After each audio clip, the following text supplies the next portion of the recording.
తిండి లేక మీకు కష్టం, పని చేయకపోతే పొట్ట గడవదు, దుర్మార్గుడు చెప్పే మాటలు వింటే కోపం వస్తుంది, కోపం వస్తే కేసు పెడతాడు.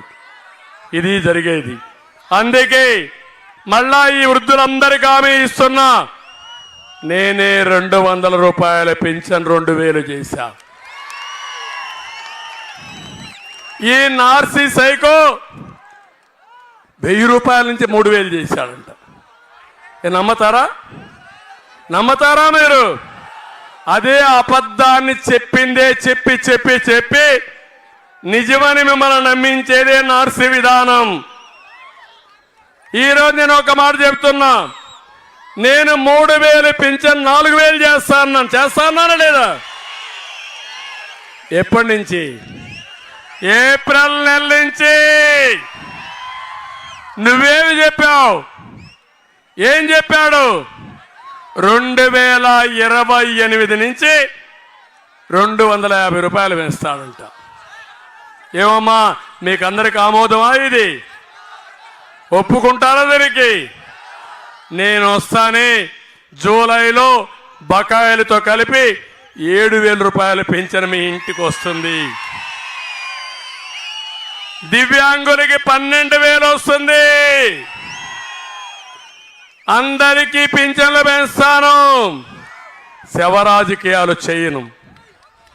చూడండి, వాలంటీర్ లేదని నెపం పెట్టి సెక్రటరియట్ పంచాయతీకి రమ్మని 33 మందిని పొట్టన పెట్టుకున్న శవ రాజకీయాలు చేసే వ్యక్తి జగన్మోహన్ రెడ్డి. ఇంకో పక్క అకౌంట్ లేని ముసలివాళ్ళకి అకౌంట్లు వేసి ఎక్కడెక్కడో తిప్పే దుర్మార్గుడు ఈ జగన్మోహన్ రెడ్డి. ఈరోజు సచివాలయంలో 14 మంది ఉద్యోగస్తులు ఉన్నారు. ఒక్కొక్కరు 40 మందికి ఇస్తే ఒక్క రోజులో పని అయిపోతుంది. కాకపోతే 2 రోజులు ముసలివాళ్ళు చావాలి, ఈయన శవ రాజకీయాలు చేయాలి. దాంతో మీరు మరిచిపోయి ఓట్లన్నీ గుద్దేయాలి, మీ జీవితాలు నరకం చేయాలనేది ఇతర విధానం. అదే నార్సీ విధానం. అందుకే నేను మిమ్మల్ని అందరినీ కోరుతున్నా, ఇవి నమ్మద్దండి. వాలంటీర్లు కూడా 10,000 రూపాయలు ఇస్తా. ఉద్యోగస్తులందరికీ హామీ ఇస్తున్నా. కర్నూలులో మీరున్నారు, నిన్న పోస్టుల బ్యాలెట్కి పోయారు. మిమ్మల్ని ఓట్లు వేయనీయకుండా మిమ్మల్ని ఇబ్బంది పెట్టాడు సైకో. ఏం అధికారులో నాకు అర్థం కావడంలా. కానీ అధైర్యపడద్దండి. నాకు వచ్చిన రిపోర్ట్ ప్రకారం ప్రతి ఒక్క ఉద్యోగస్తుడు తెలుగుదేశానికి, కూటమికే ఓట్లేశారు. 70-80% వేశారు.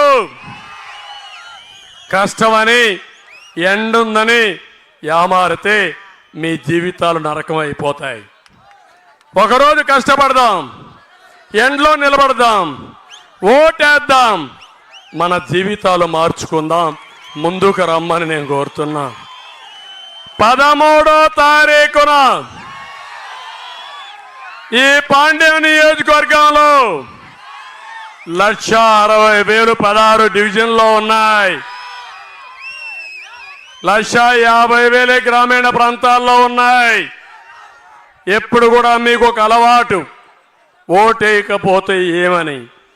అందుకే ఇలాంటి సైకోలు నార్సీ విధానం తీసుకొచ్చి మీ జీవితాలు నాశనం చేస్తున్నారు. ఈ ఓటు అనేది చాలా ముఖ్యం. ప్రతి ఒక్క ఓటు ముఖ్యం. ఏం తమ్ముళ్ళు, ఒక్క ఓటు కూడా తప్పకుండా వేస్తారా లేదా? చేస్తారా లేదా? వ్యాపారస్తులు, మధ్య తరగతి, ఇంకా మిగిలిన అందరూ కూడా ఓటేయాలి. ఓటేయకపోతే మనం చనిపోయినట్టే లెక్క. అది మాత్రం చెయ్యొద్దండి. అది చేస్తే మనకు చాలా అన్యాయం జరుగుతుందని మీకు అందరికీ తెలియజేస్తున్నా. అంతేకాకుండా బీసీ డిక్లరేషన్ ఇచ్చాను. 1,50,000 కోట్ల రూపాయలు ఖర్చు పెడుతున్నాను. సామాజిక న్యాయం చేశాను. కర్నూలు ఎంపీ ఒక కురబ కులస్తుడికి ఇచ్చా, అనంతపూర్ ఎంపీ ఒక బోయ కులస్తుడికి ఇచ్చా, హిందూపూర్ ఎంపీ ఒక కురబ కులస్త్రీకి ఇచ్చాను. అది సామాజిక న్యాయం.